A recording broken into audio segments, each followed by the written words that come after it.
आपको पाकिस्तान की परेशानी भी दिखाते हैं, क्योंकि अफगानिस्तान की तरफ से जब वहां के विदेश मंत्री भारत का रुख करते हैं तो पाकिस्तान बहुत ज्यादा परेशान हो जाता है, इतना कि वो काबुल पर हमला कर देता है।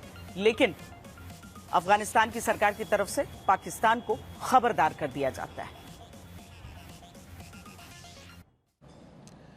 तो ये हमारा पहला सफ़र है हिंदुस्तान को, और आज ये फैसला हुआ कि हिंदुस्तान भी काबुल में अपना जो तकनीकी मिशन है वो डिप्लोमेटिक मिशन को बढ़ाता है, और दिल्ली में भी हमारा डिप्लोमेट आता है।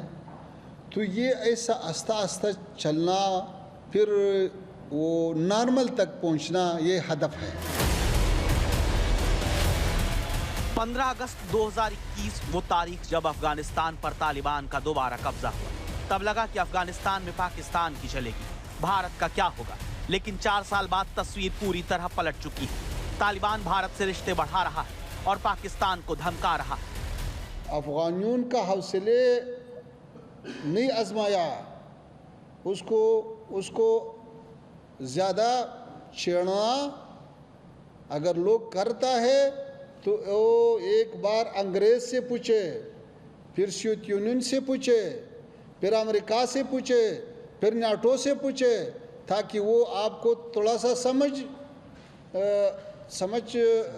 समझाए कि भाई अफगानिस्तान के साथ ऐसा खेल करना ये अच्छा नहीं है।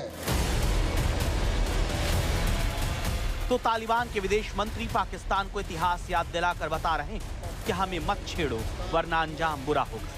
सवाल है कि तालिबान ने पाकिस्तान को धमकी क्यों दी? तो इसकी वजह काबुल में पाकिस्तान का हमला है। अफगानिस्तान की राजधानी गुरुवार रात धमाकों से गूंज उठी। पाकिस्तान ने दावा किया कि उसने तहरीक तालिबान पाकिस्तान के कैंप को निशाना बनाया है।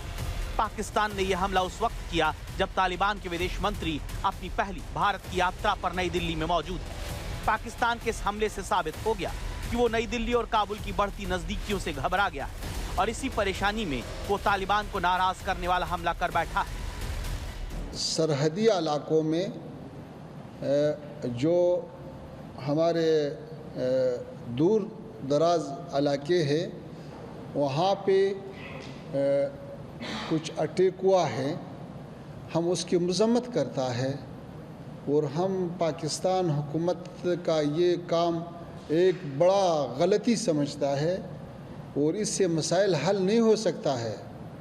अफ़गानिस्तान का तारीख़ गवाह है कि ऐसा मसाइल ज़ोर से हल नहीं किया सकता है।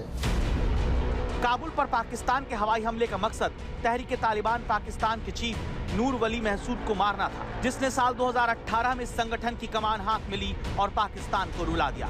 महसूद ने ऑडियो जारी करके कहा कि वो बिल्कुल सुरक्षित है और उसकी मौत को लेकर पाकिस्तान के दावे गलत। पाकिस्तान की तरफ से हमला पाकिस्तान के रक्षा मंत्री ख्वाजा आसिफ की चेतावनी के बाद आया। नेशनल असेंबली में उन्होंने साफ कहा था कि पाकिस्तान का धैर्य जवाब दे रहा है। पाकिस्तान के इस खींच की वजह 7 अक्टूबर को खैबर पख्तूनख्वा के कुर्रम में हुआ घातक हमला है, जिसमें पाकिस्तानी सेना के लेफ्टिनेंट कर्नल समेत 11 फौजी मारे गए। इस हमले से पाकिस्तान की सेना और वहां की सरकार बौखला गई। इससे पहले 30 सितंबर को टीटीपी ने क्वेटा में फ्रंटियर कोर के हेडक्वार्टर पर पहले आत्मघाती विस्फोट से हमला किया और फिर हथियारबंद आतंकवादियों ने अंधाधुंध गोली चलाई। इस हमले में कई लोग मारे गए। सितंबर में ही 3 तारीख को टीटीपी ने खैबर पख्तूनख्वा के बन्नू इलाके में घात लगाकर पाकिस्तानी सुरक्षा बलों पर हमला किया, जिसमें 5 पाकिस्तानी जवानों की मौत हो गई। टीटीपी के लड़ाकों ने हाथ में वो क्वाडकॉप्टर दिखाया जिससे पाकिस्तानी फौज आतंकियों पर नजर रखती है। लेकिन खुर्रम हमले के बाद पाकिस्तान के रक्षा मंत्री ने सीधे अफगानियों को धमकी देने की गलती कर दी।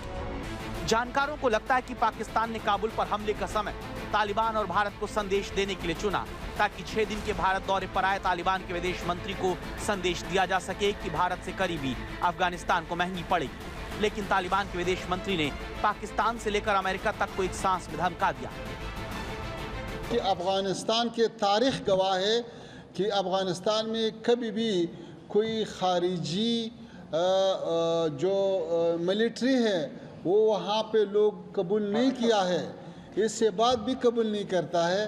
तो ये हमारा फैसला है कि अफ़गानिस्तान एक आज़ाद खुद मुख्तार मुल्क है।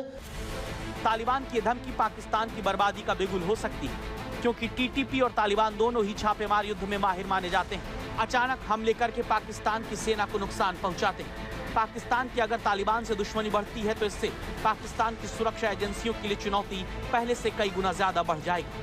तालिबान को भारत, रूस और ईरान जैसे देशों से राजनीतिक और कभी कभी आर्थिक मदद मिलती रही है। इस तरह का समर्थन तालिबान को रणनीतिक रूप से मजबूत बनाता है, जो पाकिस्तान की टेंशन बढ़ाने के लिए काफी है। तालिबान के प्रॉक्सी पाकिस्तान में सक्रिय है। ये संगठन सीमा पार से पाकिस्तान में छापेमार गतिविधियां चलाते हैं। पाकिस्तान के अंदर इनका नेटवर्क बहुत मजबूत है। इसमें जमात-उल-अहरार, हिज़्ब-उल-अहरार, लश्कर-ए-जंग भी शामिल है। इस तरह तालिबान जब चाहे तब वो पाकिस्तान के लिए अंदरूनी सुरक्षा की चुनौती में इजाफा कर सकता है। अफगानिस्तान में मिनरल्स का बड़ा भंडार मौजूद है। तालिबान और टीटीपी अपने खजाने और संसाधनों का उपयोग करके जल्दी हथियार और उपकरण खरीद सकते हैं। आधुनिक हथियारों तक पहुंच संभव है, जो पाकिस्तान के लिए खतरे को और गंभीर बना देती है। पाकिस्तान इस हकीकत को जानता है, इसीलिए उसकी तरफ से झल्लाहट काबुल पर हमला करने की गलती की गई है।